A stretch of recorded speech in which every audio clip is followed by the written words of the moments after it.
everyone, Tom here, Battle Rap Resume, back with yet another episode.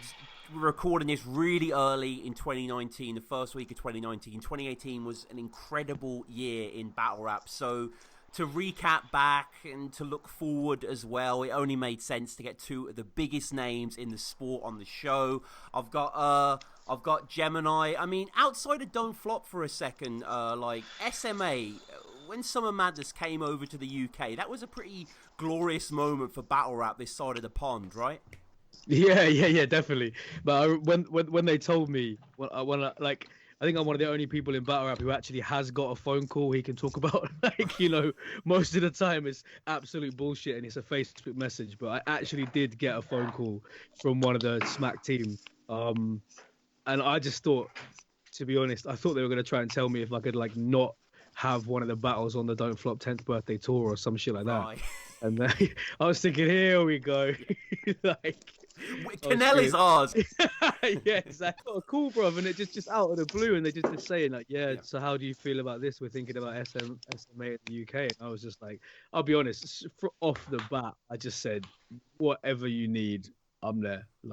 I want to make this happen, And what was your role then? Because I was under the impression you were the facilitator for venues, that sort of stuff. To be honest, that was it. It didn't go past that. They didn't obviously need any help with matchmaking or funding or anything. So it really was just that I found the venue, and the person who's the manager of the venue is a manager of an old venue that I used. So it was just as simple as I just hit him up and was like, "Yo, I got the biggest league in the world. I'm trying to do an event out here. I know you're running this new venue because the venue's only been open a couple months." And I was like, I know you're. Yeah, I was like, and you were there on the day. You saw how cool it was. It's brand new. You know what I mean? It's such a crisp new venue. So I was just like, look, I've got this amazing event for you. It might be a one-off, never happen again event. Hit him up, and he was just like, fucking yeah, mate. Went down, checked it out, asked him a couple questions they wanted me to ask him, and WhatsApped him a couple photos, and that was my job done. On the day, we had Geechee versus Nitty kicking us off the recorded battle, but the first live battle was Gem versus Soul. And when you came out, I don't mean to be a bitch here bringing this up, but there were some boos in the building. How did that make you feel? Yeah, it was so strange because I didn't really. Obviously, I had no preparation because they just grabbed me and were like, "Yo, you need to be on stage for this battle." In the VIP area when I was just chilling, doing whatever. And I said, "Are you sure? Are you sure? Actually, do you need me to be involved? I'm happy to just play the background." They were like, "No, you gotta be on stage. You gotta be on stage. We have to bring you out. You and Smack, it will look great." I'm like, I was like, obviously, cool, man. Fucking hell. If you want me to do that, I'm definitely down for it. So obviously, I was standing backstage, obviously quite excited, oh shit, man, I'm about to go out on stage at a Smack event. I hope I don't embarrass myself, fixing my clothes, fixing my hair, give my beard a quick brush and everything. And then obviously, I came out, and then it's the start of it I could hear was just everyone cheering. And I was like, yeah. And then I started to hear it mixed in with boos, and I was like, fuck that shit. What's so funny was but it's do you know what? I've told so many people over the years, the Smack crowd is so unpredictable, and if you can't handle them, you don't deserve to be there. So it's you got to take your own advice. Do you know what I mean? So it was I just found it quite funny that it was Smack was on the mic being you got to big up, he found this venue for us, he helped us out so much. And then I could hear people booing, and I was just I was so close to turning around and being what the fuck are you booing? I'm the fucking reason. If this wasn't for me, this battle would be taking place in the fucking Fiddler's Elbow. Right. You lot be watching from the street corner in a kebab shop over the road, bruv. But nah, it was funny then. But do you know what was the funniest part about it? Yeah, was that because that was quite near the start of the day. For the rest of the day, anytime I chatted to a fan or spoke to anybody at the bar, they'd start the conversation with, "Yo, just so you know, I wasn't one of the people booing." Right. I was like, "It's cool. You don't have to disclaimer the conversation with that. I believe you. It's fine." And they were like, "Yeah." There was some people were like, "Yo, that was some bullshit, man. I can't believe that. I can't believe anyone booed." And then, But you know the even funnier bit? There was certain people when I was just hanging out in a dark corner surveying the venue. I caught certain people's eyes, fans I'd never seen in my life before, and the looks they were giving me, I was like, you were one of the people that booed Stefan. I can see it. There was these two guys specifically standing at the bar. I remember, and they looked at me, and I thought, "You don't fucking rate me at all." but I kept it in and kept it moving. Overall, I had a great time. And we're coming up to 2 months since the event happened. Recording's on the 7th of Jan. It was the 10th of November. Jem, when's the battle coming out? We had John Hollow. We've had Arsenal Twerk. Like, surely soon. Yeah, to be fair, I just need to hit them up, I feel like, and remind them, which I ain't been doing because I've just been focused on other shit since then. But they're all cool. Like, I spoke to Noob since then. I spoke to Chico since then. So when I hit them up, I'll just be like, yo, when's the battle dropping? And then they should drop it within... I mean, they said 2 months, so... Yeah. Has to be coming out sometime soon.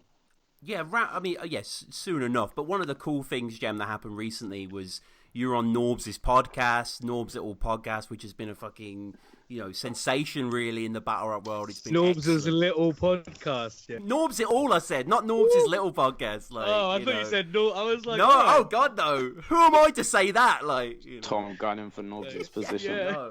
Norbs in that little podcast thing that he does. Tom will make a better blogger than. I apologize for interrupting. No, I mean, Norbs' way, because Jem, you're on the podcast, and like it was a great podcast. Yeah. His way of framing questions, setting up storylines, it's proper professional. Like, how was your experience on that? Because it's got a huge audience, that show. Yeah, I mean, if you put me on any type of podcast, I'm gonna say the same type of shit, so it don't really matter for me. But he was cool. Like, I like the way that I gauged his kind of energy from like before we got on the air, so I knew he's just devil's advocate. Like that's just what he does. He just played devil's advocate. What was the podcast about? Talking about bringing URL back to the UK and me just saying that our 5 guys have killed their 5 guys. Right. Like a British invasion sort of thing, and and him telling me we'd all die, me telling him they'd all die, telling them we got Rivers, we got Tally, we got me, Shocks. He was saying Shotty, Tony. He was saying New Jersey Twerk would beat Shotty. I was telling him he was high off his face. Just shit like that. Just normal me just talking shit. I mean, if you're being honest, our top 5 guys versus their top 5 guys, who actually wins, in your opinion? Man said being honest. You put no respect on the UK with that. But you mentioned Rivers, Jem, and I was like, I wouldn't take Rivers in my top 5. You're talking about the Summer Madness stage. I guess so. I guess contextually, yeah. Like you got to remember the stage. Like that's what I'm saying. Rivers and Tally on that stage would do damage. Yeah, they would do damage, but I don't know. I would say overall, like I don't know who are we saying would be the Smack 5 or the US 5, but I mean, I don't know. I think overall they would probably take it. Like Jem. You're pagan. No, I'm just you're on a high level and you've got experience, and now especially now you've been on the stage once. But I was on Battle of the Brave. Battle of the Brave was the same crowd. Yeah, true. But I mean, are we talking? But this is what I'm saying. It's a hard. They booed JC that day. Who is in the US team? He said Twerk. What do you say? Yeah, Twerk, I think Geechee, Nitty was in there. Geechee was in there. Yeah, Av. Yeah. That's. Nitty I mean. And JC. Yeah, JC. It's just. Bro, it's just as simple as it to me. Like, America's just a bigger country. There's gonna be a higher talent pool in America. Yeah, they got more. They got more. Do you know what I mean? Like, obviously, bro, if they made it like 20-on-20, it would be mad because they got way more people. I tell you what, I think it would be even. Don't get me wrong, but I think out of experience and crowd control and stuff, I think if Smack honestly picked their best 5, I don't see anybody around the world fucking with them like on a team basis. Like, but you're going to like Lux and Hollow and Surf and them, man. I mean, the 5 that they said, like, okay, who did they say? And in this fantasy, this was the matchups was Twerk because in his head he had Shotty in this little fantasy league, so it was Shotty versus Twerk, it was me versus JC, Av versus Tony, Nitty versus Shocks, and Geechee versus Rivers. Okay. Well, that specific 5-on-5 is 50-50. I thought we were just talking in general. If we're talking about that exact matchup, then they're all very even. None of them would be a body on either side at all. No way. I'll fuck up JC, man. I mean, they're gonna come. They're clearly gonna come back in 2019. Yeah, they got right? intentions to come back, so that's good, man. They don't need to have anyone recycle from the last card. They can just bring over so many names. Yeah, they got a way bigger roster. Like, I'll give them that, and they got way more people that are applicable for that stage than we do. This is what I'm saying. If we were talking about not to bring it back to the fiddler's elbow, but if we do take it back to the fiddler's elbow, the UK would win, and not even specifically that 5 UK. I mean, there's other UK people that would body it, because something about that small pit environment, the UK battlers, we've kind of all grown up on it. Do you know what I mean? The last 5 to 10 years. I don't even think it's the stage. I think it's the demographic. What do you mean? Do I have to spell it out? Well, it's like if Bowski does a Willy joke against Lux, he's going to get a haymaker. You know what I mean? Like, that's what's going to happen. Like, but that doesn't make any sense. I couldn't give 2 fucks. Yeah, I just feel like we got the way different... your mum sucks and the way your mum cooks. We got different demographic. Your dad's unemployed. He don't get that work. Like the gift of the gab battlers would do a lot better than a lot of the normal top tiers we have over here on that stage. That's how I feel. As in our normal top tiers. As in, like, this is no disrespect to anyone, but like I feel like Chris Lees wouldn't do as well as Rivers. Right. No. Well, that's like Shout saying to them, they're battling as well. Yeah, they're battling. That's like saying Soul. That's like saying Soul didn't do as well as you, and everyone knew that from the get go. Like, Soul knew that. That was obvious, and it's like. But what I respect about Soul is that Soul was just like, well, I know I'm at a disadvantage because I'm white, but fuck it, I'm still going in. Do you know what I mean? But that works both ways as well. Like, it's the same thing that like battlers like Rivers and Tally get when they battle in the usual format we have over here. So it's kind of like...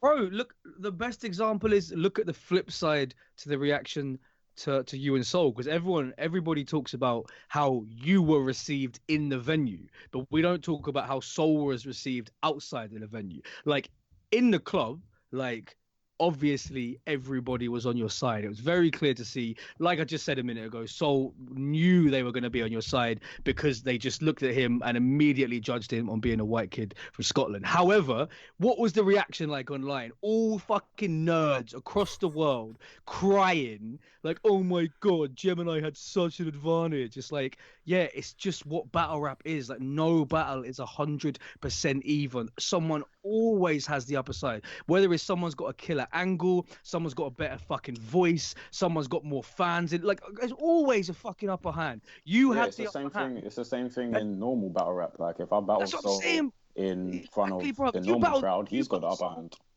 There you go. So it's like, but just... If I battle Soul and Don't Flop Premier Battles, Code Red, Chalked Out, Soul has the upper hand. Mm-hmm. And you'd see none of the nerds would be saying, "Oh my God, that's so unfair on Gemini." It's the normal battle rap format for them. They'd say Gemini should be able to adapt, and that's what Soul tried to do. Unfortunately, the issue is with Soul that some people, even though he did adapt his material, refused to listen to it full stop. And that, even though I've said you should be prepared for it, I did think that was a bit disrespectful. But like, once Soul did start getting his material off, and people could see, all right, he's not trying to be a smart ass with the way he's writing. He's trying to really make everybody here get the ball. Punching out. Yeah, he was punching, and I it's a lie to say everybody, but probably like 80% of the building did give him a reaction at least once. But if you battled him on Don't Flop or whatever in front of our normal crowd who has known him for longer and probably likes him more, a lot more, yeah, 100%. You're gonna be at a fucking disadvantage, and you would never complain about that, and you'd never get people online sticking up for you. So it's like, just because he had what his first battle of his career at a fucking disadvantage, and people are crying about it. It's like Soul wasn't even crying about it. So why are you? You gotta think. I went on that same type of stage because Battle of the Brave, and I went against Clips, someone they loved. I was at a disadvantage in my own backyard. They loved Clips. They didn't know who the fuck I was. They literally did not know who man was at all.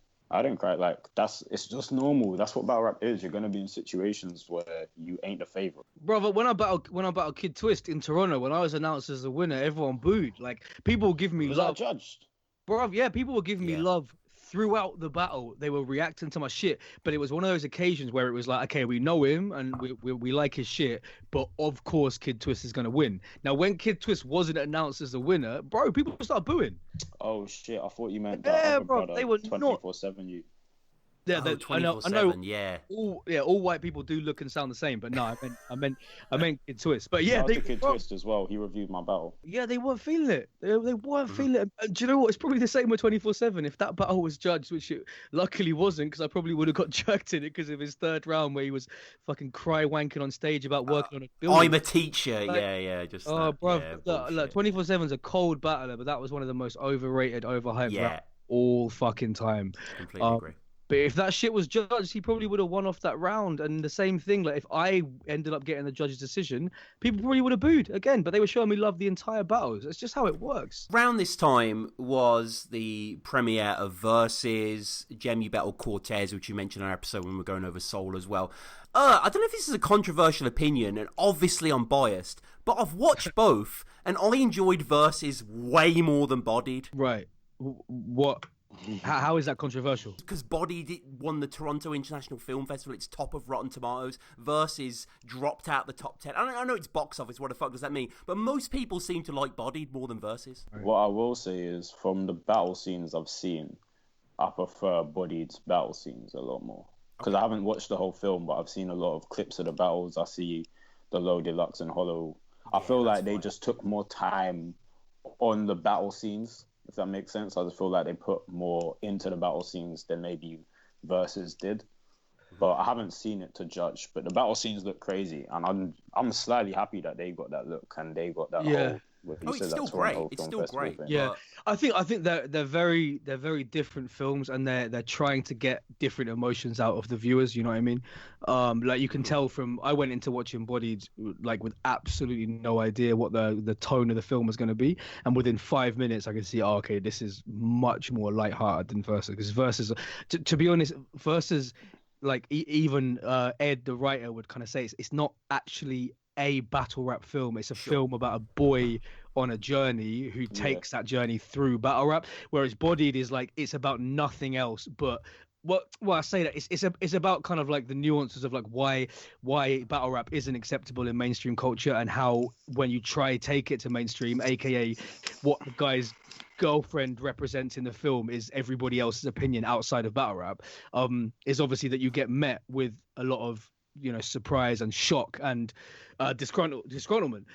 Where Versus isn't about that at all. Nothing in Versus is really about kind of like, oh, look how far we're pushing the boundaries of lyrics. It's about like a boy who's finds out he can rap, so channels his emotion through that. You know what I mean? So yeah, the battle scenes, I think the battle scenes in Bodied were always going to be better because they were all battle rappers. Yeah. So which is, I mean, look at the line. Yeah. Who was and also, I mean, I get the vibe.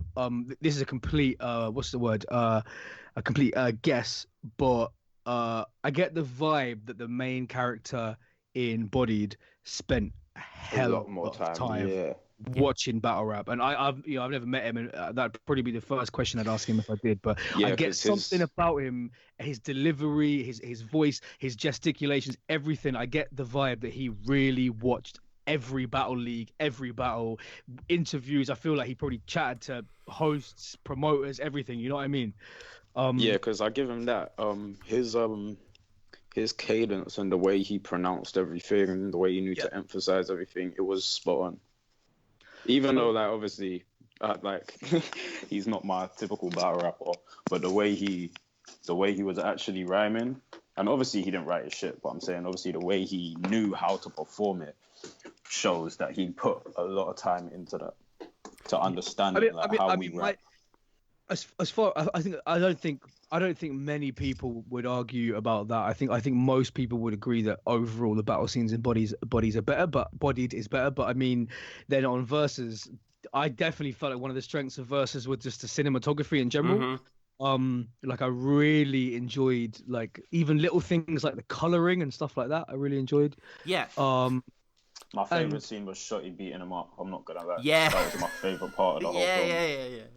That was crazy. I was in the cinema and everyone was just silent while it was going on, and I was just like, "Chat shit, get banged," and then the whole cinema just started laughing. But I mean, it's so fucking crazy. Like when this film came out in the actual cinema, me and my girlfriend went to this this showcase in the middle of nowhere in Reading. It was the nearest cinema playing it, and seeing and Gemini in the credits, and obviously you, Gem, performing in the film. Like, it must have been a crazy feeling to see it up there on the multiplex screen. Like, yo, talking about the credits, can we shed light on the fact that I noticed Gemini's name was misspelled in the credits and he didn't?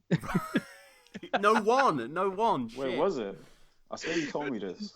No, not in the Not the final actual version. one. Yeah. In the draft, but we all Right. got sent the draft version with just a little message saying, something like "cool?" ? Everybody replied, "Yeah, cool." And then I replied, "Gem, that's not how your name's spelled." I just see shit. Navid and I was like, yeah, that's blessed. Right. So yeah, we were cracking up about that. But yeah, it was live. It was live. Fucking proud moment, man. Talking about Yeah. seeing it. It's like when I saw it at I think I saw it twice. I saw it once at a private screening and then once at the Shuffle T Jazz thing, and like just seeing my name and all of our names as writing credits for the film, it just felt so good.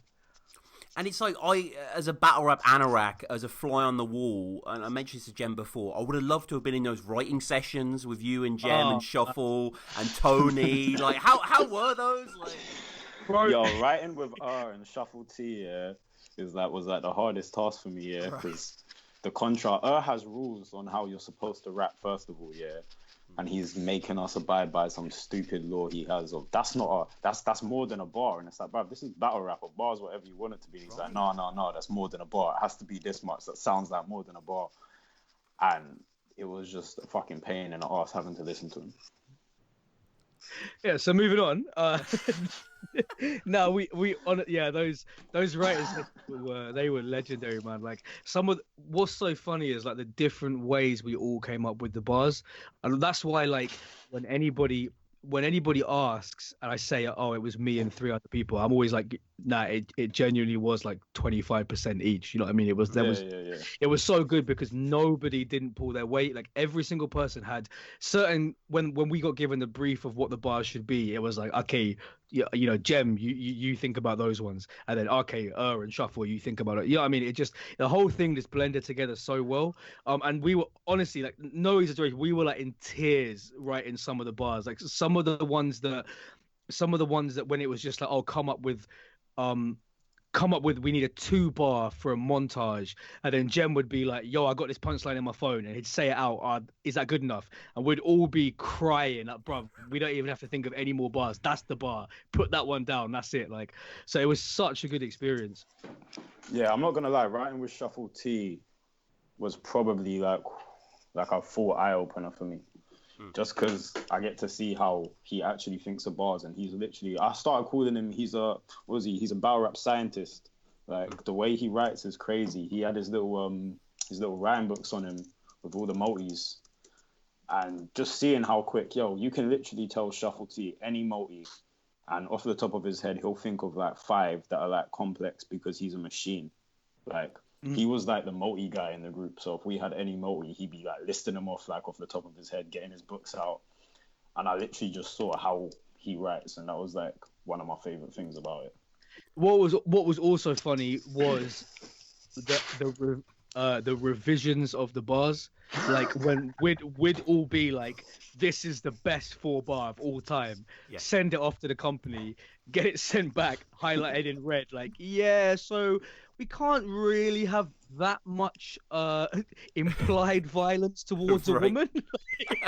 So it'd be like 12 bars of like, because what it would be is like they'd say to us, okay, so for this verse we need the boy to say to the girl something about how she's a piece of shit feminist, whatever. So obviously we would take that and be like, you're a fucking cunt, blah blah blah blah blah, I'm gonna kill you and chop you and put you in a dumpster. And we'd be like, I think we got that topic nicely locked off. And then it would come back and be like, you really need to tone all of that down because we didn't mean go that hard.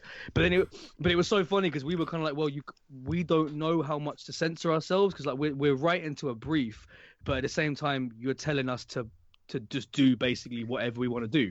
So there was a lot of back and forth, but even that part of the process was still enjoyable because it was like almost like, oh, okay, cool. It was a challenge. Exactly. It was like, all right, cool. So that bit wasn't good enough. All right, how can we make that a bit more PG but still keep the essence of what we're saying? Yeah, that was one of the hardest parts, to be honest, because they gave us such a strict kind of like guidelines to abide by. That like that was that was the challenge of the whole thing, because we'd write bars, they'd send it back. We'd be like, okay, we can't say this. I remember I wrote something and I put fam in it, and they're like, yeah, we don't think he'd say fam. I'm like, fucking hell, like I can't get nothing through. I'm already writing with Shuffle T. Like Shuffle T and me have completely different ideas of what bars are. I'm trying to say, yeah, punch him in the face, shank him in the eye. Shuffle T's like, no, no, no. Versus, we spoke to the director, Ed Lilly, on the show. Go listen back to that episode. We also did the review of the film with Jasper. Getting on to Don't Flop now, in 2018, I mean, the first thing you uploaded was the Grime Clash, if I'm thinking right, the Peace Soldier Bills, that might have been right at the end of 2017. And 2018 has been like a recuperative year. It's been mostly music, mostly old battles, the tryouts. Like, what has been your thought process that year in Don't Flop?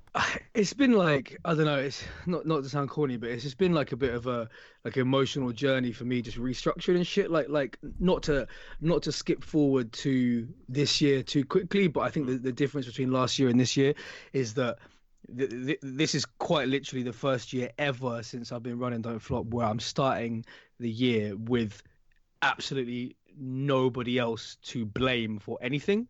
You know what I mean? So I think this last year it's been me still recuperating a lot. Like, I think it's definitely a recuperative is a good way to describe it.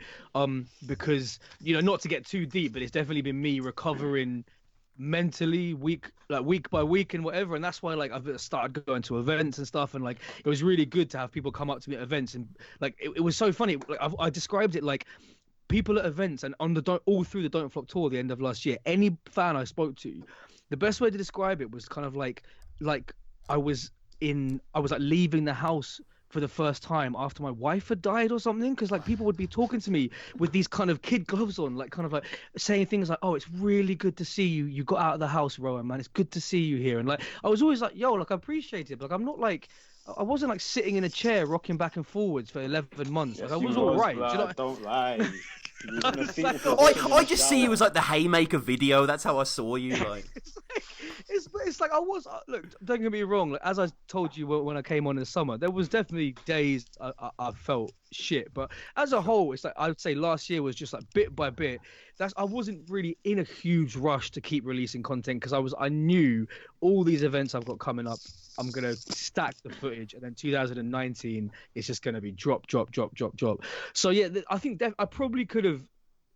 To be blunt, I could have tried a bit harder to get more content online. Like I did have a couple of events where stuff still hasn't come out, and I've been a bit slow on that. But as a whole, it was just like, yeah, it was me kind of like half getting over.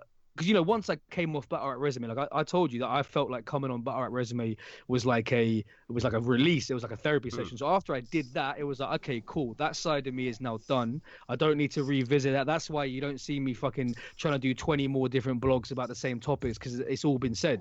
So it was kind of like that was the first half of the year, and then I felt like the second half of the year was just like, okay, cool. We're about to be 10. I don't have to acknowledge it because it's not exactly like the 8th and 9th years have been very good. But I've got to acknowledge it, and then obviously that became 10th birthday tour, and then once it actually got down to the tour, and then it got down to the middle of the tour, near the end of the tour, the end of the tour, every single day I felt the same and was just like, fucking hell, I'm pretty proud of myself actually. And I felt like the 10th birthday tour was like the step from just recuperating and basically feeling sorry for myself to, okay, now we're back. Now I'm actually operating as a battle rap events company again. Let me stack all of this footage and let's go into the next year not blaming anybody else, not moaning at anybody, not sitting alone crying about whatever, just getting the events done, getting the edits done. And yeah, and that's how I feel it was. I feel the year was kind of split in two. And Jem, I mean, aside from Shuffle T and Jazz, which is the most watched video of Don't Flop this year at 83,000 views, the most watched video is the Haymaker video. Now, people were really fucking confused about this. People thought had turned a new leaf to a certain extent, and all these statuses started coming out, and everyone who'd been loyal started cringing internally. Like, what was the marketing plan here to tie this into your video on Haymaker? I gotta leave this one to Jem, man. Yeah.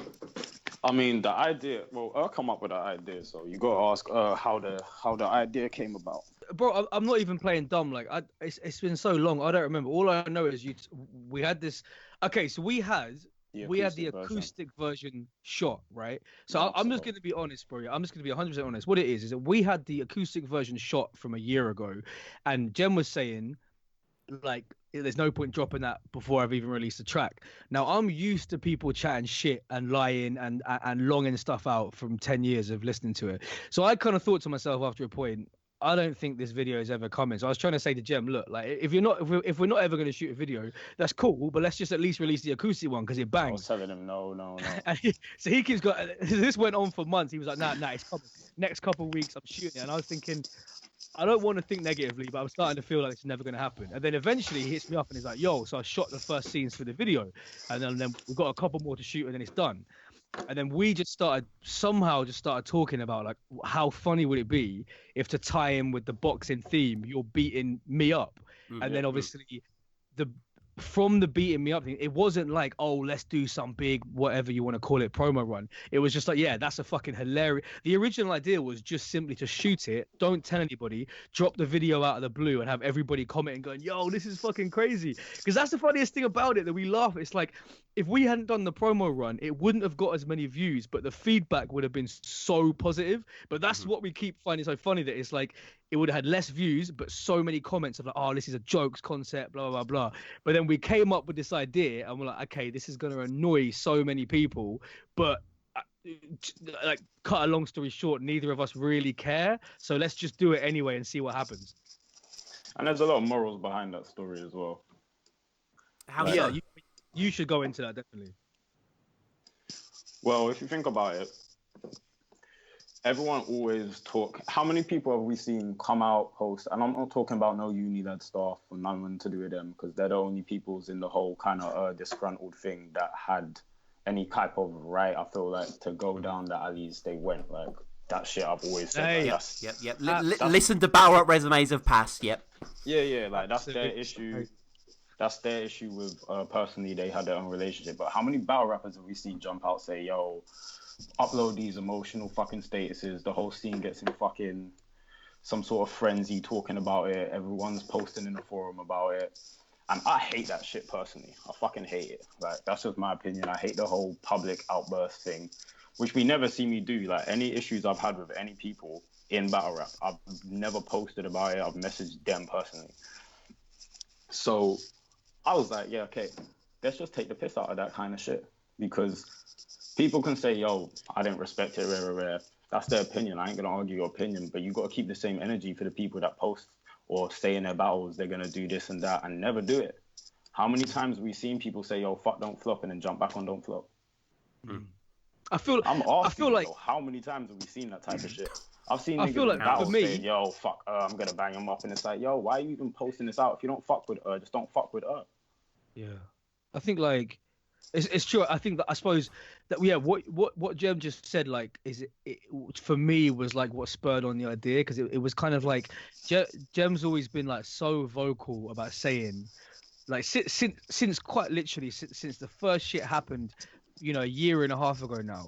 Jem's always been so vocal saying like I don't understand why you lot are all getting involved. Like, let's say go back to, I'm gonna estimate like this time last year when like the UK BRG forum was popping and I was getting sent threads all the time from like fucking random people gunning me I'd never fucking heard of in my life, and then it was always the same people sticking up for me, like Bilzar, Gemini, Tox, all the same people I was seeing all the time being like, yo, like, why are you strangers getting involved in these people's beefs? And to be fair, it's like it wasn't as random as it felt, because obviously the people who had grievances with me were always posting for the attention, but then it was like these random people were jumping on it and liking it and commenting. So I suppose the joke with me and Jem was like, who is from all the people who have talked shit and not talked shit, for Jem to turn on me and start posting publicly, posting our business, we were laughing together, almost being like, well, this goes against everything that Jem has said for the last 18 months and everything that I've said about just like me basically saying I'll treat somebody good who's good to me, and as simple as that. But we knew that regardless of all the shit Jem has said about stay out of other people's business, if he posted something about me, everybody would jump on board and be like, "Oh my god, I can't believe us doing this, whatever." And then it's like, I'll be honest, bro. Like I was actually still shocked at the response. Like we thought it was gonna be like, oh man, fucking hell, what the hell is her up to? Oh, Jem, you backed her this long, you should have known it. Whatever. But yo, bro, I had some niggas trying to send me your address and everything. bro, people were trying to send Gemini my address to run up in my house and what? But the thing is, yo, the thing that's crazy with me is, yo, the mad thing is, it's like, yo, never thought it would be that serious. If I ever had an issue with anyone that I feel was a real issue, like, yo, I troll people, we know that. I don't care if I name drop no one, cause that shit's not real. But if I was ever had a real issue with people, and people in the battle rap scene know this, because I've messaged them when I felt a situation been past battle rap, I would never publicize it, ever, like ever. Like I just don't. I don't said that. Yeah, I don't get it. Like, there's a difference. Like, yeah, I can't post saying I'm gonna thump someone up and then thump them up, because then it's on record. Like, there's people watching. That shit's already gonna get me shift. Like, and you ain't doing it for that reason. Like, if I got a beef with someone ever in my life, like, I'm not beefing nobody for attention. That's crazy. No, I mean, fair enough, but people didn't know because it went on so long, and you were posting inboxes. You were saying, "I battled Cortez 2 months ago. Why am I still waiting for my second half? You're a full-on gimp. I will slap the Jesus beard off your face." These are tweets that you said, and like, you know, I don't know. If you can see the side by side, the Gemini's public posts and our WhatsApp conversation during, like, literally, it was just like him going in on me more, and then us just message each other LOL with more O's in each time, because it was just like, and then the more people got involved, like he posted that status on Facebook, which I suppose is what got everybody. I didn't check it for a couple of days, and I read through it, and there was like some like vicious comments from people saying, "Oh, I cannot believe, why would he do this to you?" But it's like, yo, like, Jem's been saying if somebody else has a beef with somebody, stay out of it. Yet everybody jumped on it, and then also then the next stage of it was all the people that believed it, like we knew was gonna happen. Everybody that believed it backtracking and saying they never believed it, and it's like, no. You did believe it. It's obvious you believed it because of the messages you were sending me or Jem or both of us. And now suddenly it's not cool to be a part of it. It's, oh, I fucking knew that was fake all along. Or like, I don't really care if people thought it was fake or real. Like, that was like, yeah, we knew. I'm not gonna tell you. I ain't gonna tell you it's fake, because that's not the objective. But if you think it's fake, you think it's fake. Like, I don't care. I've never ever had as many battlers hit me up in my whole life. People I don't speak to, man, I literally never spoke to. I've got inboxes, and I aired like 95% of them. Like, I ain't gonna even respond to you. But one of the main points is, look how much something that people were so unhappy about. Look how much. Why do you pay so much attention to the negatives? Like, they just proved, like, that was a big point. It's like, yo, you lot love the negative, you lot love the drama. It's what, like, you pay more attention. Like, let's keep it real. The blogs talking about the whole situation with and Unilad. I'm not even Unilad, sorry, because that's making it about the brand. But you know who I mean. The ex Don't Flop staff. Why does that have more views than actual battles have? Yeah. Like, I saw people blog on this. I didn't even see it. Like, I see people sending to me, because I ain't in the forum, and I wasn't entertaining no one chatting shit about it. I don't care. And then once it dropped, that was it. It was over for me, and I didn't care. But I'm seeing people like, people are telling me people are talking about it for hours. People that don't ever usually blog on battle rap in general, making videos, blogging. It's like, why don't we show the same energy when there's something positive going on? People are speaking about this more than the battle, the champion of the year bullshit that I started. It's like, why we support the GoFundMes when it's about buying niggas new shoes and fucking sending them back to their home country, which I ain't got a problem with that. It ain't my business. But when it's actually something positive, the battle rap scene they don't respond to positivity as much as negativity. And this was kind of an eye opener. I feel like more people are pissed off because it put a big mirror on the scene. That's how I feel.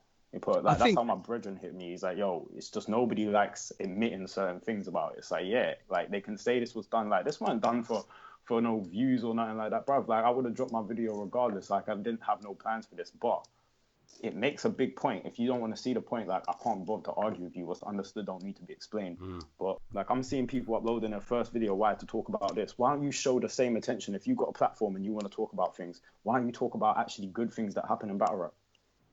Because negativity will always. Why does fucking TMZ post 95% that's negative fuck ups by celebrities? Because people are sad.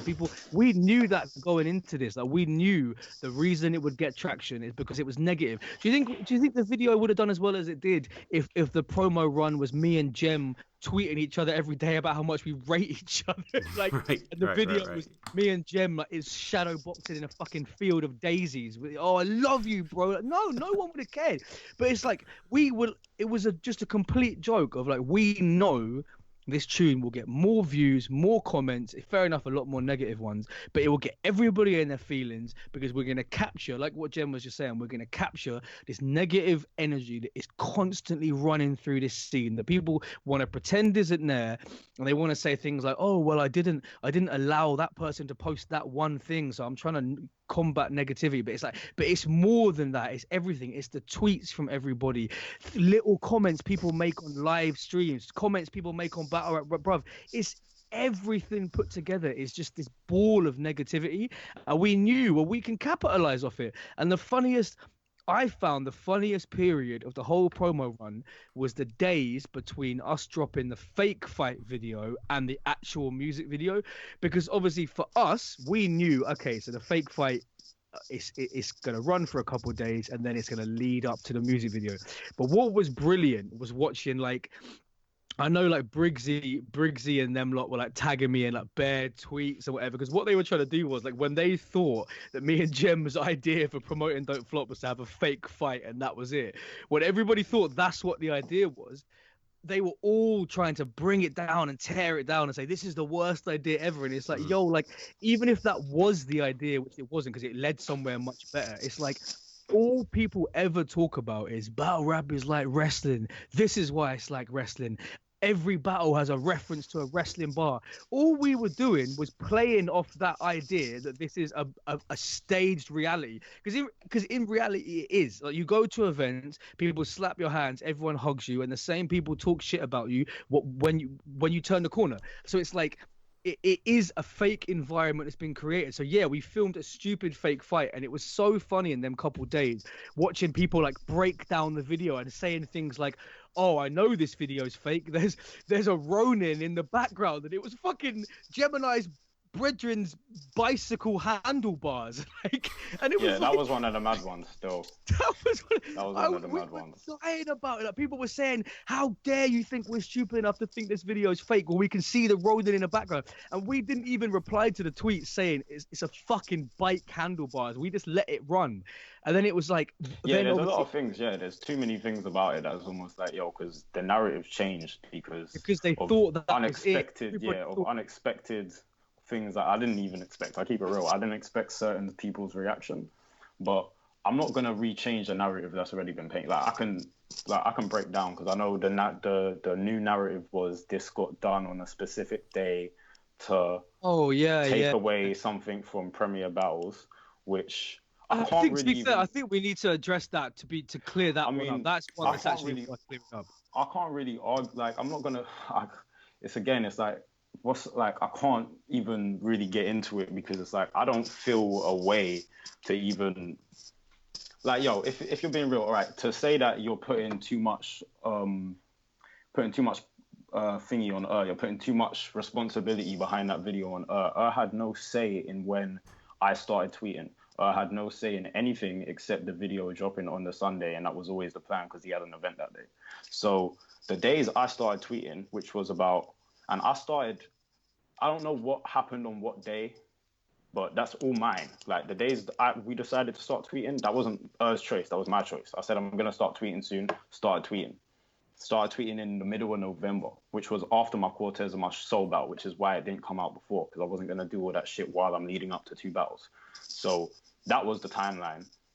and that had nothing to do with her because the video got shot in like August or something mad. For them to, for like, obviously I spoke to them, I've heard how they feel, but I didn't get into that conversation with them. But for that to be the narrative, you're saying Gemini is trying to, because it's nothing to do with her. There's no time frame for any of that shit is to do with her. So you're saying Gemini is trying to do something to take away from Premier Battles, which to me just sounds crazy. Like, I ain't even gonna. I'm still cool with them though in my head. Like, they don't have to fuck with. Like, I've been support. Like, to go through like the timeline of when it happened on my Twitter or wherever you're looking, you're going past me promoting your events. You're going past me promoting the Soul and Ilmac battle, the everything. So it can't be both. It can't be I'm doing this to get at you, but I'm supporting you. Because first of all, we know me. If I'm not, I don't bite my tongue. When has there been a time that I've fucking bit my tongue about dropping names? If I really did this to spite anyone, I will drop your name. Because I'm not the type to fucking want you to not know I'm doing this. Yo, if I'm doing something to get at you, I believe I'll drop your name. So that one, like, I've tried to get where they're coming from, but from their perspective, if it looks like that, I ain't really gonna argue about it too much. But I know what it is. Like, that was down to me. You're putting too much respect on her. Her's people didn't film it. This weren't filmed by Don't Flop. This was filmed by my management's people. Everything about this video, except the concept, near enough, came from me. So the timeline is me. The day I started tweeting, that's me. So it can't be Gemini is trying to take away from Premier Battles, because it's not a Don't Flop thing. This is a Gemini thing.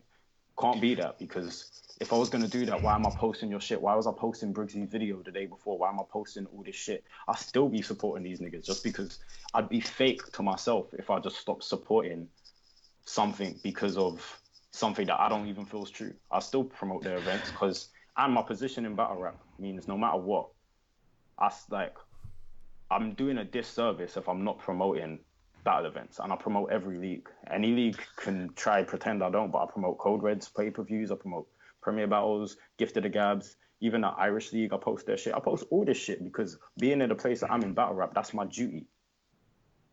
I think the problem is, right, what you're saying is true. Like, I mean, I think people tried to push more of the blame on to me, because, to be quite honest, that they tried. I can see where they were coming from, but they're seeing it as if this was a you thing. Like, when I look back at it, but it's like, they're not trying to book me. That is what it is. People try, they get annoyed at you, and it's fair. There was a fair few people that were like, "Oh, I can't believe Gemini and but I definitely did clock a few people that were like, "I can't believe that did this," and it's like, but I'm just. I don't even have part in the video apart from getting beaten up, but it's because people still want to see it like, oh, well, I might want to book Gem because I know Gem's a draw, so I'm gonna let him off. This must have been But regardless, no. Like, I'll keep it real. Like, they definitely felt a way towards me, which I'm not gonna But what I'm trying to say is, regardless, like, yeah, what you said is true, that like the planning behind it was you, and I just went along with it. That is completely true. But what I'm saying is, regardless of who was in charge of the planning or the filming, what pissed me off about it is that the thought of like that me and you would be that petty to also, and that deluded to think that dropping a music video could take attention away from people buying a pay-per-view. Like, that to me offended me so much. I was like, how could you think I remotely give a fuck about what anybody else is doing to plan a release to try take money out of somebody else's pocket? Like, and this is me speaking for me, not Gem. Like, this is completely my opinion, but it's like, what fucked me off so much about it was like, you're seeing all of those people send shots, say you can't like Premier Battles and Don't Flop. Now, that saying shit like that is trying to fuck with somebody's money. That is directly trying to fuck with my money, trying to fuck with and mess around with the heads of my fans, hoping that my fans are dumb enough to believe that you literally cannot watch two battle leagues. But me, you don't hear me bitching about that, because I'm just like, yo, like, I'm just kind of like the parent, like, yo, I'll let the child tire themselves out. I'll just keep on doing what I'm doing. But that's what I thought. I thought the hypocrisy of when I would say basically daily people from the league are trying to send shots and are trying to fuck up my business in many little ways, to then say, because I dropped a music video, like, bro, I think some people seem to get it twisted. Like, I own the Don't Flop channel. I run the channel. If I want to drop 25 videos a day, there's nothing you can tell me that I can't do it. Like, if me and Jem decide we want to do a music video, we want to drop it on Don't Flop, it's up to us what fucking day we decide to drop it. Jem hit me and was like, cool, let's get it out this weekend. I'm going to start tweeting now. The ball is rolling.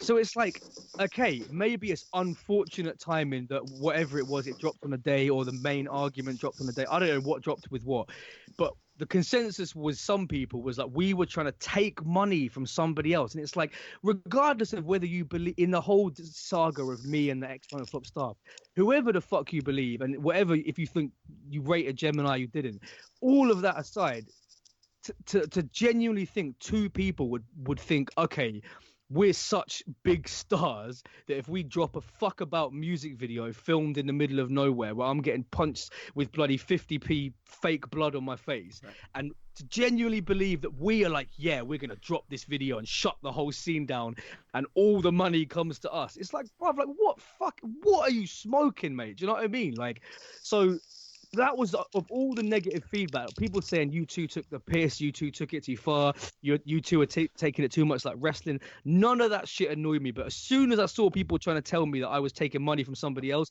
then that kind of soured it for me. Because I thought, well, do you know what? I've tried to believe that people in this scene are a bit more open-minded nowadays, and they're not as dumb as they used to be when they were believing fucking, stupid, battle rap resumes from Callum Martin that ended up getting taken down. Like, I thought people...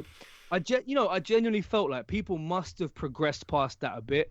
And I suppose, like what Jem said earlier, it's kind of like, the vibe, like the general feeling towards me was in a good place. And that's why Jem, when he was doing the fake post, made sure he said stuff like that. And he was saying stuff like, you were doing well, people were just starting to rate you again, and now you fucked up. Because that's like, that's such a close to the bone thing. Because it's true. Like, if this thing that we did was real and I really had underpaid him, it's like I would have just fucked up months of work, retaliation, Don't Flop tour. I would have fucked all of it up in the same way that, like, to be honest with you, I can't remember if I said this when I did my long one with you, but like one of the most frustrating things about everything happening in 2017 was that up until whenever that happened, I think it was June, I remember everything was really on the up. Like, for me, I can't speak for Don't Flop, but I mean, for me in general, I think public perception of me was doing quite well as a whole. And like at events, the vibe was good. The videos doing good views. Like, as a whole, compared to 2016, I felt a lot more respect from the fans. I felt a lot more included. You know what I mean? So it was like when that all kicked off, it was like, fuck, like we were really on an up, and this has just dropped to the bottom out of nowhere. So like with this, when Jem was saying that, I was like, fucking hell, like people are believing it so easily because what he's saying is actually the truth. The only bit that's a lie is that all these fucking DMs aren't even real. Like, but I'm not gonna lie, some of the stuff he said, I was like, God, you didn't have to go that close to the... It felt real. It felt real. It felt very cathartic. Yo, if you can't even look at the logic behind the fact that, all right, cool, did whatever he did, people have already spoke about it, it's already been out there. He's at least showing, all right, he ain't that much of a dickhead where he can't make a joke and actually said, I don't know, but from what I've heard, he already said previously, he's gonna try to sort out whatever things he has left to sort out with the people he has left to sort out. Now, fine, he's moving on 2019. Even in 2018, got the lead back. He's in a video basically getting beat up for it. Like, he's in the video. The video is almost like, like, it's all like, it's kind of self-explanatory. This is why I don't really want to talk about it. Yeah, it's kind of like, it's like, all right, this is kind of what everyone been saying, so we're going to tie you to a chair and we're going to punch you up. Yeah. Well, that's like you said, that like if there was no promo run for it, the response would have been positive across the board, because the promo run correlates with it. No, for sure. But I'm saying the promo run also made people feel stupid, like that, and that's the bottom line of it. That people would have definitely got the joke of like, this is Jem doing what so many people have said they want to do, and that would have been all it was, and it would have got so much love. So people, I think, people would, when we first came up with the idea, I think we were both like, okay, I think this shows that you don't take yourself, as in me, like I don't take myself too seriously. And we discussed that. That was one of the first things I said. Like, I think, people who've never actually say met me or don't really know me as anything apart from someone who hosts battles. I was like, I think it'd be quite good for them to see that there's another side to me where I can completely have after I've gone on some 4-hour therapy session on Battle Rap Resume. I can almost see the funny side of it and just take the piss out of myself and be like, yeah, so many people over the years have said, oh, deserves to get beaten up, and here's Gemini beating shit out. But then it was like the idea naturally progressed from that to like, we should make this a believable thing that you actually have beaten up. And it's like, the way, that's why we did the little tweets about whatever I said. Oh, I can't believe people are co-signing, people getting jumped now, or whatever bullshit I was saying. But it was all based on the fact that we knew people would just lap it up, and the fact of like what he said in his post, that like, it doesn't, with me it always seems like however much work I put in, whatever I give back to the scene, whatever I try and do, it's only ever one Facebook status away from everybody turning against me. You know what I mean? And that was almost the joke of like, look, Jem spent the good part of 2 years bigging me up, telling people to think for themselves. The second he tells them to not think for themselves and believe him, they all believe him. And pushing forward then to 2019, the first major Don't Flop event, I don't really want to give too much away. This is going down Friday the 15th of March in Shrewsbury. Yeah. The headliner, which again I'm not going to reveal, is incredible, and I love the grassroots aspect of this card. I mean, talk us through that briefly. I don't even know this card still. Well, yeah, no one does. I mean, Tom, you know snippets of it, don't you? But really, I don't think we haven't dropped anything publicly. I mean, I think really I should probably like hop back on with Sean at some point and break it down with him fully. Of course, but I mean, just in general, what you're doing, like getting the local MCs on the card and stuff. I mean, look, I can't take credit for that, man. You know, this was Sean's genius.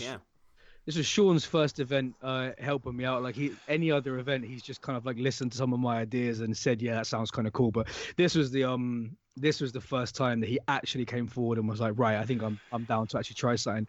But yeah, what you're saying about getting the local MCs involved, which we'll expand on more another time. Like, I mean, yeah, that was completely his idea. And obviously, I just like was like, "Yo, we got nothing to lose. We can either do it like a normal card and it will probably do all right, or we can try this new method and it will probably do all right as well." I didn't really think there was going to be a massive difference, but all I can say is like the tickets aren't even on general release yet, and we've sold hundreds. Wow. So yeah, that's what I mean. And I'm proud to say I'm working with somebody that came up with a concept that this has been the conclusion of it. That there is no flyer, no Facebook event, nothing, and we've sold I think like 250 tickets. Yeah, and like literally, I'm not going to reveal anything. The headliner is fantastic. Like, it's that international battle you really want to see. Genius. Like, I need to know the spoilers for this. Yeah. And do you know what's so funny? The way the headliner came about, it was like, it was us just sitting there racking our brains, just like we had half the battle locked in, and it was just like, who the fuck can we get that makes sense for that side of the battle? And it just went on and on and on, and we could not think of suitable opponents. And then out of the blue, I was just like, what about, and I said it, and he was like, it's worth a shot.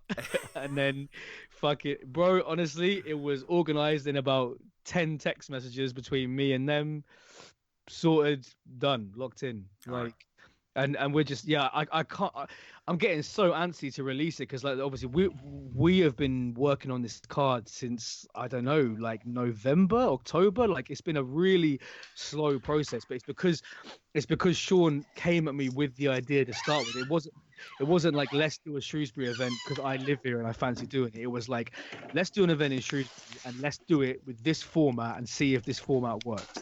So from day one, before there was even a venue, before there was any battlers, that was how he announced it to the locals in the area. And then as soon as this concept got announced, it was like, yeah, I'm on it. And I think the card is like 10 battles. I think 9 or 10 battles. And like, you've probably heard of like 2 of the battles on the card. Like, and the others, you would honestly read it and be like, who? But you know, what I was trying to say when I did that little interview up in Burnley with the guy from Manny about how I differ from Premier Battles and stuff, is what I was saying then, that like, but this is like, I suppose this is putting into practice what I've been trying to say, that too much attention is given to the battle rap forums. Now, I'm not bitching about them full stop, because I still got the Don't Flop forum. I still use it all the time. Like, it's I don't have an issue per se with forums.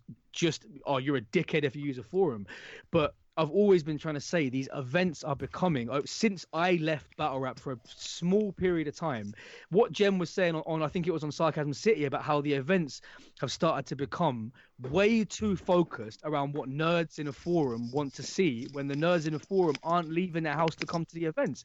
And it's like, so, but there's no point in me bitching about that and making this big stand against, oh, I don't want to cater to nerds, if I'm not trying to do something different. So when Sean came to me with the idea, I said to him, I was like, well, if we can pull this idea off, this is proving the point I've been trying to make since I came back Retaliation, that there is people who want to come to battle rap events out there that aren't nerds, that don't spend their entire time in a forum, and they actually are just fans of rap and hip hop, and they want to come out for the evening.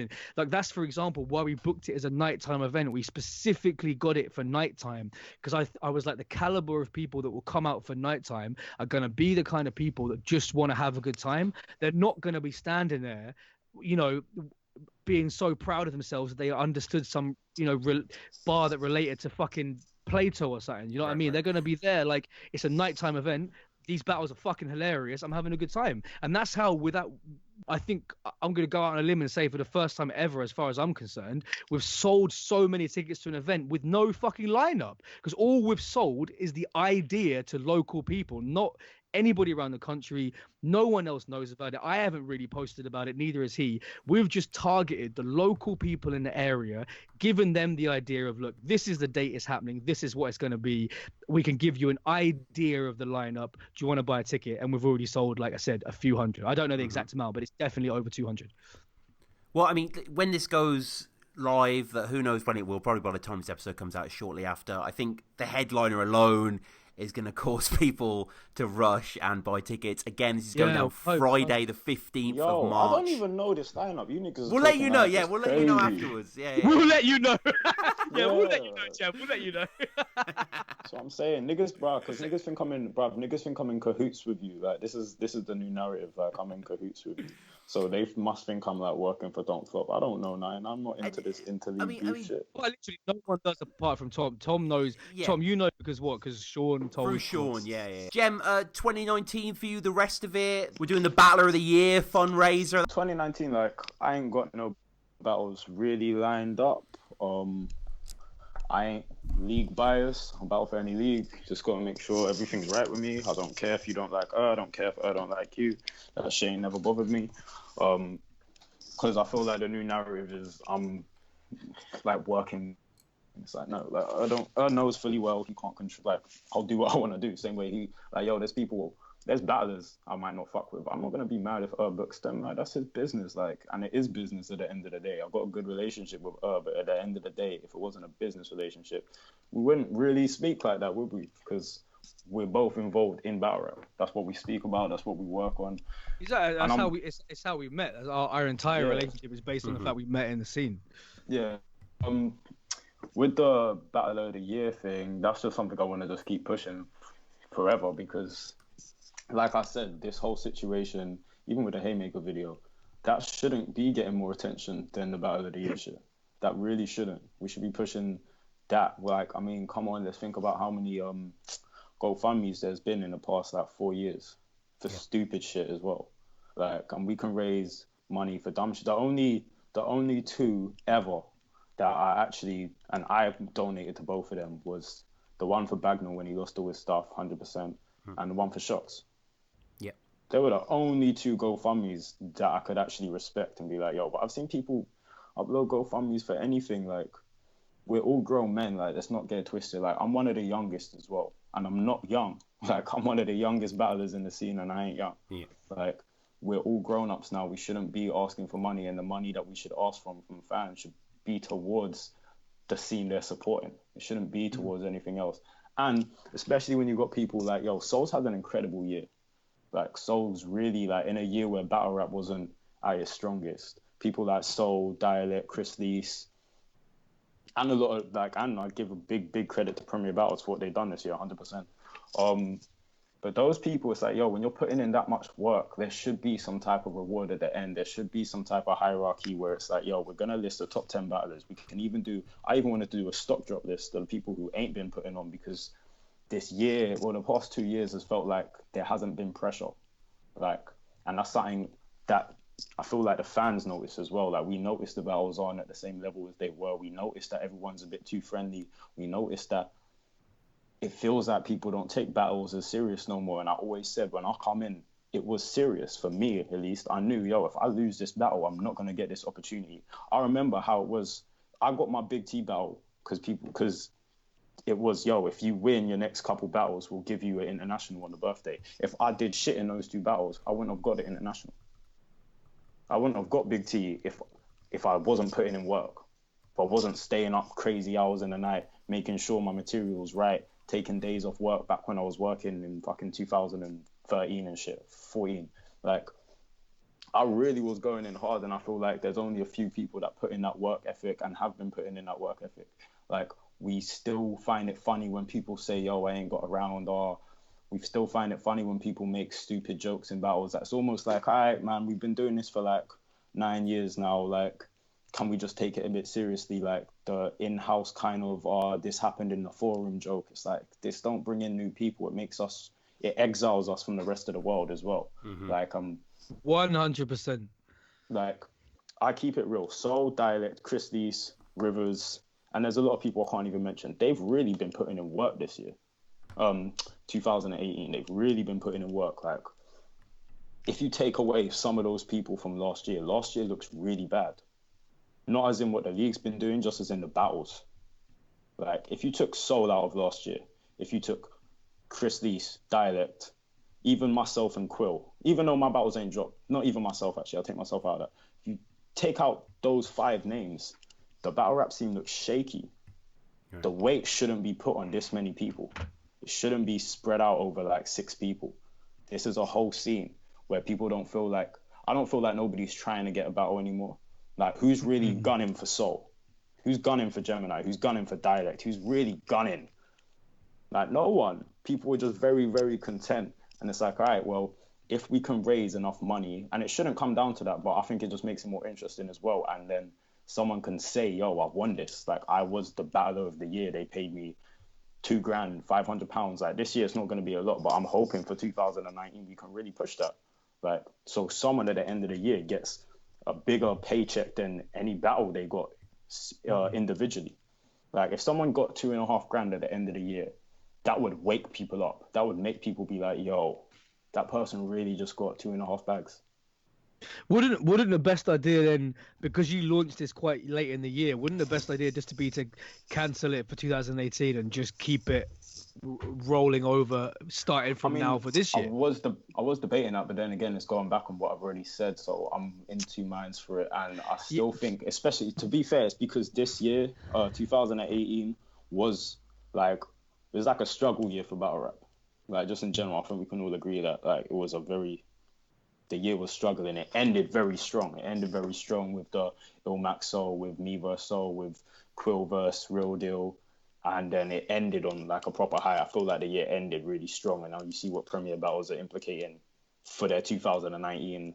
We've already heard Earth say he has some mad shit planned that I have no idea about. I'm only going off what I see. I see what Premier Battles have said they're going to do. They look like they're coming in very strong this year. So I feel like 2019 will be a very good year for battle rap, just in my opinion. But shit, I lost my point. Damn. What was the question? Well, I was just saying that, like, I feel personally, I think it would make more sense to just say Battler of the Year starts from 2019, because it would. you No, yeah. No, you got me back. Year last year. You You got it you back. may as well collect, because if you start it now and you're on Don't Flop and other channels as well promoting this idea, tweeting it, Instagram, you can donate anytime you have a spare five all year. By the end of the year, it should be about 2 or 3 grand. Yeah, I Like mean, but if I was gonna do it like that, then all the judges ourselves, we'd be putting in £50 each, and there's yeah, 7 judges altogether. No, there's 9, but 2 of them are moving as a collective. So Sarcasm City and Triple B Show, they're moving as a one vote, so they work it out between them.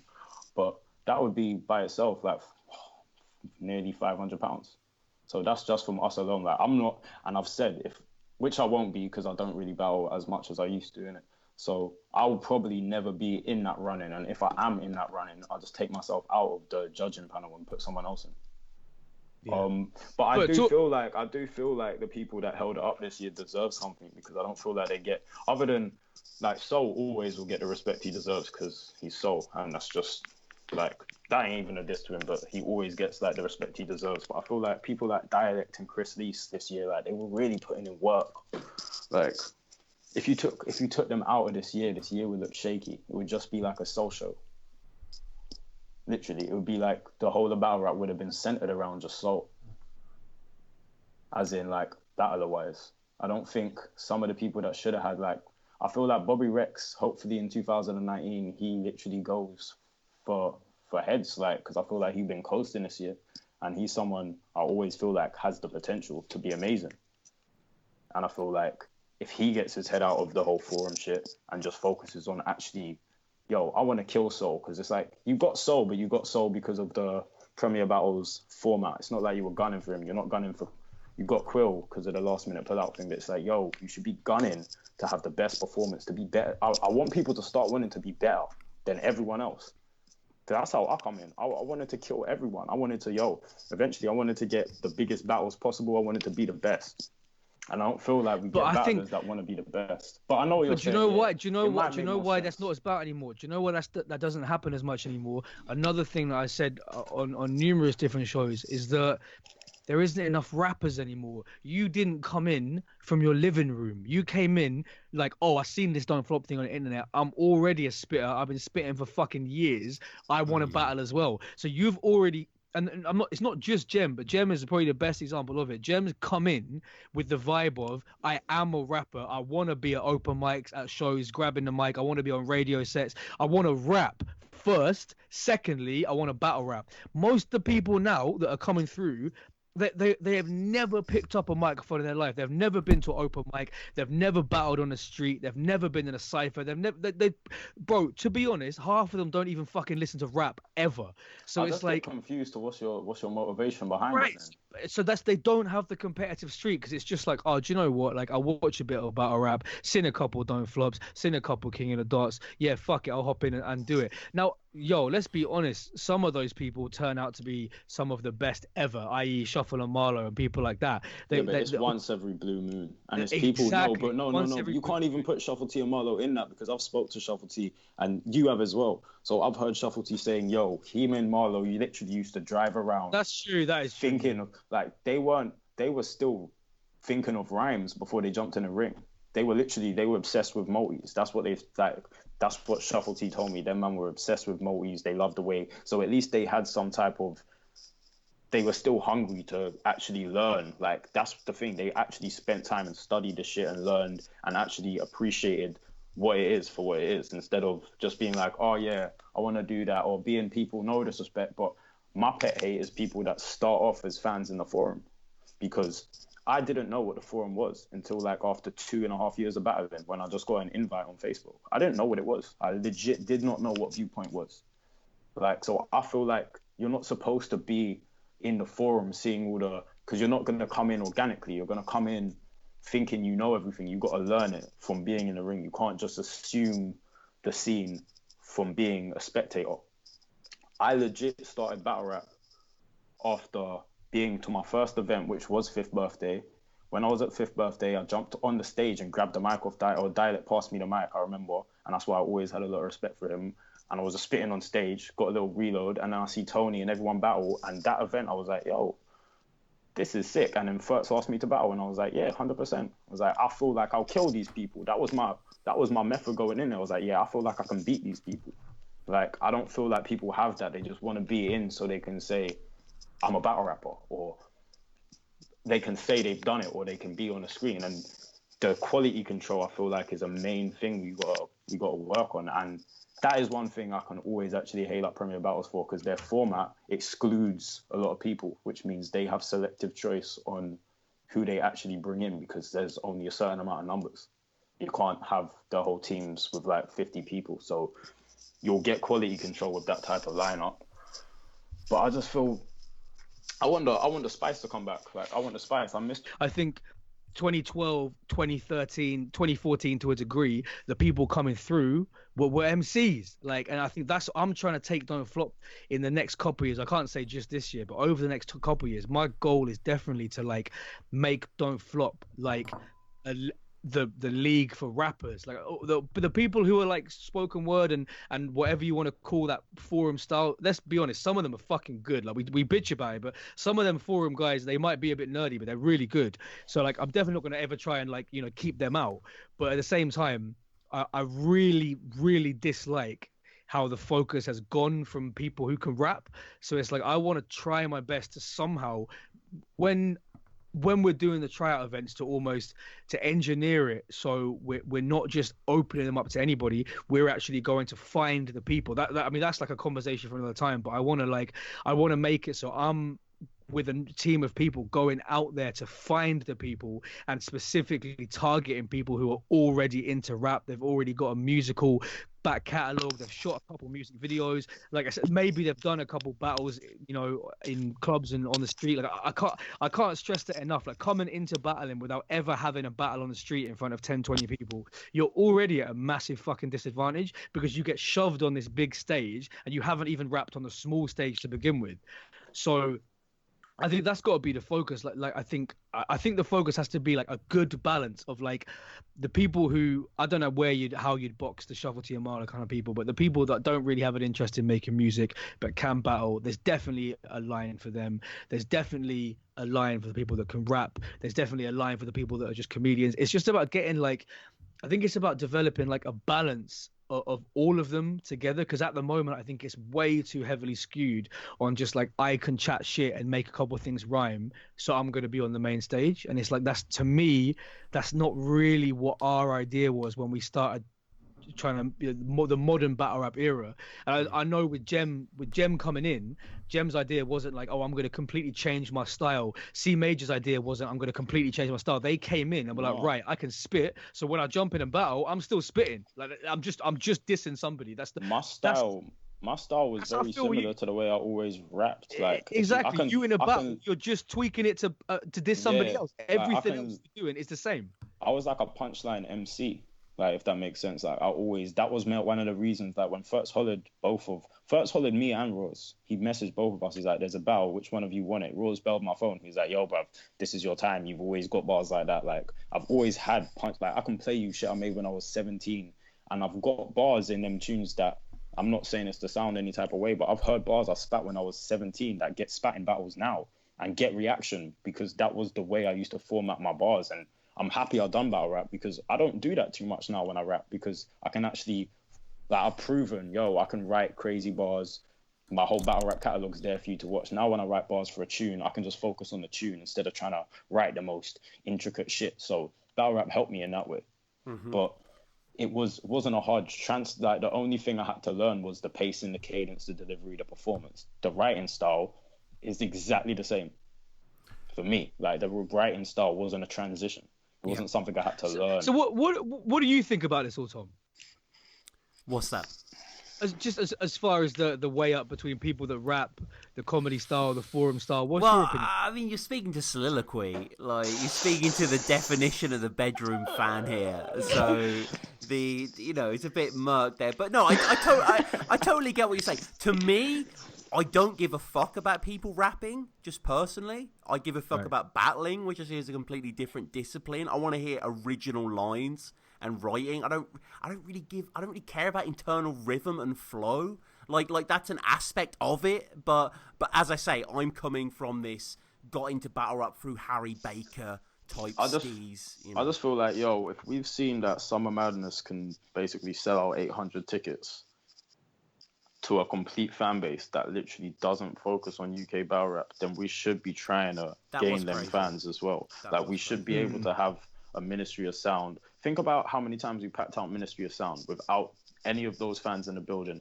Now imagine a venue we could book if we had both fans. We had the same fans that fill out Ministry of Sound plus the 800 people that filled out Summer Madness in one room. We have to. I feel like we have to start finding a way to branch out, because those are the same people that will listen to your music.